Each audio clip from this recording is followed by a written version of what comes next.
This week, our I can statements are going to be focusing on making predictions. While you're reading individually, I want you to practice making predictions, and then you're also going to use this chart in order to make sure that you have every part of the prediction that you need.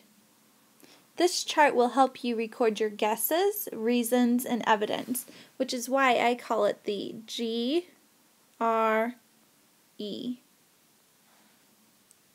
For each prediction, you need to have a guess, a reason why you guessed it, and then after you've read the entire story, evidence that either supports your prediction or shows evidence that your prediction was wrong.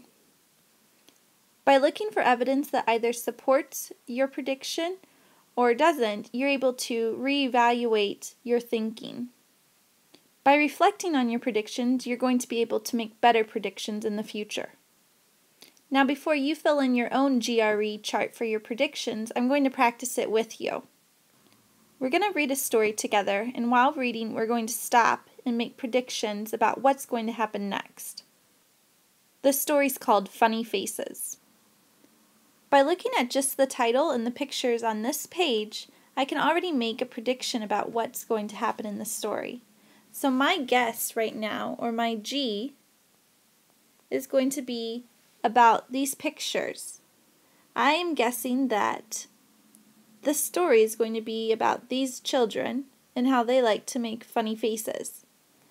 My reason is going to be that they are the main characters because they're pictures at the very front of the story, and they're making funny faces in the pictures, as well as the title of the story is Funny Faces, which is why I think that this story is going to be about these children making funny faces.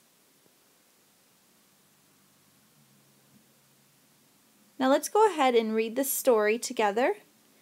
And as we read, we'll make guesses, and then we'll share our reason.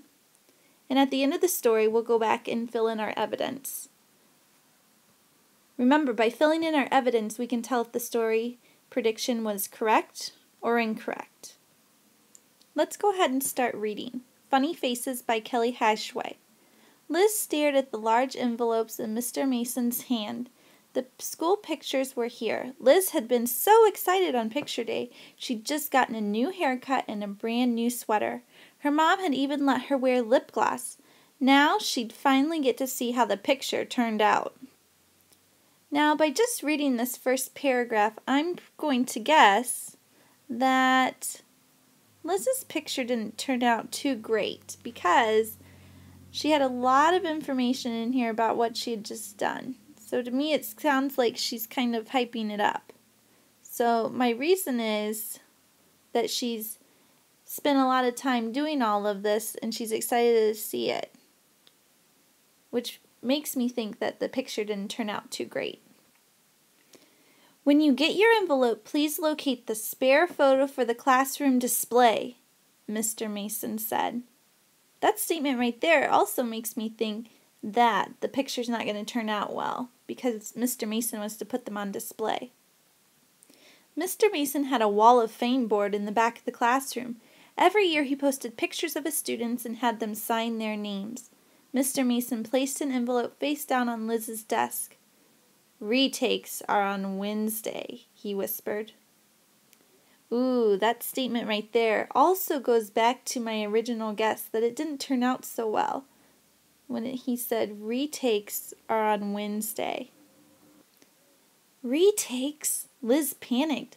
How awful could it be? She took a deep breath and lifted one corner of the envelope. All she could see was her hair. Nothing wrong there. No stray pieces standing on end or anything like that. Liz raised the envelope a little higher and then she saw it. Her eyes were half closed. She slammed the envelope back down before anyone else could see. Now, thinking back to my first guess about Liz's picture not turning out so great, I actually found some evidence right here in the story to back up that. And that would be that her eyes were half closed. That part right there lets me know that this picture was not so good. Liz looked around the room. A few others had their envelopes face down on their desks, too. "Mr. Mason, can I ask the class a question?" Liz said. Mr. Mason nodded. "Be my guest." Liz stood up. "Does anyone else have a bad picture? My eyes are half closed and I look kind of funny." "I'm sneezing in my picture," Jeff said. "Nothing can be funnier than that." "My hair is sticking up on one side," Melanie said. Liz looked at the wall of fame. "I have an idea. What if we start a new bulletin board, one for funny pictures? We could call it Funny Faces." She took a picture from her envelope and walked over to the wall of fame. She taped her picture on the blank board next to it.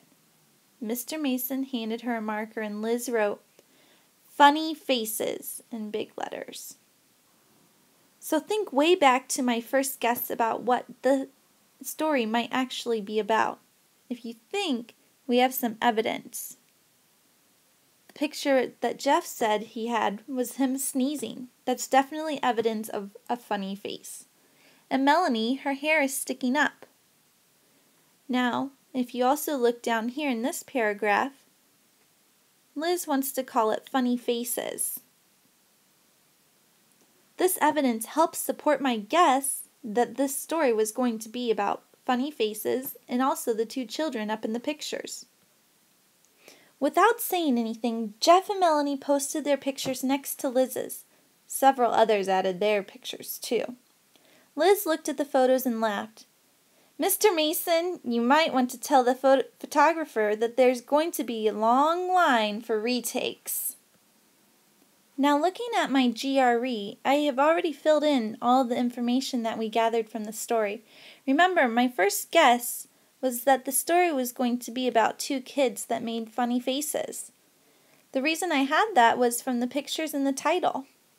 And then the evidence that I found in the story to support my thinking was that Liz made a bulletin board and then other kids hung up their funny pictures on it too. Now, my second guess was that Liz's picture wouldn't turn out the best. My reason was that Liz spent a lot of time getting ready, and maybe that was too much time. My evidence from the story was that Liz's eyes were half closed, which means her picture didn't turn out the way that she was hoping for. Now, whenever you make a prediction, I want you to start using the GRE. You'll first make your guess, give a reason why you're thinking that, and then after you've read a little bit of your story, you're going to find some evidence that either supports your thinking or doesn't. Remember, it's okay to have wrong predictions, as long as you go back and make sure that you correct them. Reflecting on your wrong predictions will help you make better predictions in the future.